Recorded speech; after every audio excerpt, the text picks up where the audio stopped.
माँ का सपना और बेटे की मेहनत, एक दिल छू लेने वाली सच्ची कहानी। एक छोटे से गांव में राहुल नाम का एक लड़का रहता था। उसके पिता नहीं थे और उसकी माँ ही उसके लिए सब कुछ थी। उसकी माँ दिन रात लोगों के घरों में काम करती थी ताकि राहुल पढ़ सके और एक अच्छा इंसान बन सके। राहुल अक्सर अपनी माँ को थका हुआ देखता था। उसके हाथों में छाले थे, चेहरा पसीने से भरा होता था, लेकिन फिर भी वह मुस्कुराकर कहती, बेटा तू बस पढ़ाई कर, एक दिन सब ठीक हो जाएगा। राहुल के दिल में यह बात घर कर गई थी। उसने ठान लिया कि वह अपनी माँ के सारे दुख दूर करेगा। लेकिन जिंदगी इतनी आसान नहीं थी। स्कूल में बच्चे उसे गरीब कहकर चिढ़ाते थे। उसके पास अच्छे कपड़े नहीं थे, किताबें पुरानी थी। कई बार तो उसे खुद पर शर्म आने लगती थी। एक दिन उसने अपनी माँ से कहा, माँ मैं पढ़ाई छोड़ देता हूँ, मैं भी काम कर लूँगा।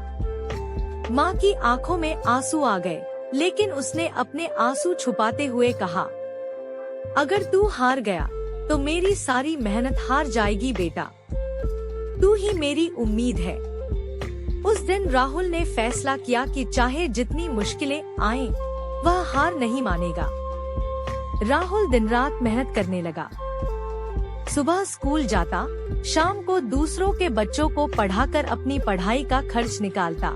कई रातें उसने बिना खाए ही गुजार दी, लेकिन उसने अपने सपनों को कभी भूखा नहीं रहने दिया।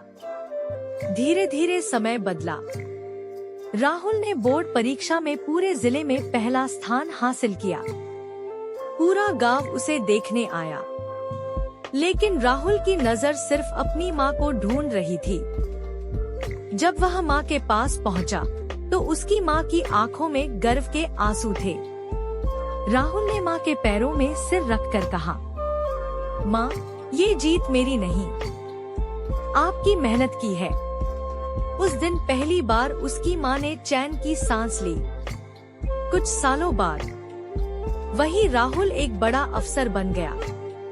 उसने सबसे पहले अपनी माँ को काम से रोक दिया और कहा, अब आप आराम करें, अब आपकी बारी है खुश रहने की। माँ की आंखों से आंसू बहने लगे, लेकिन इस बार ये आंसू दुख के नहीं, खुशी के थे। सीख, अगर आपके पास माँ का आशीर्वाद और खुद पर विश्वास है, तो दुनिया की कोई ताकत आपको सफल होने से नहीं रोक सकती। मुश्किलें आएंगी, लोग हंसेंगे, हालात तोड़ेंगे, लेकिन जो डटा रहता है वही इतिहास बनाता है।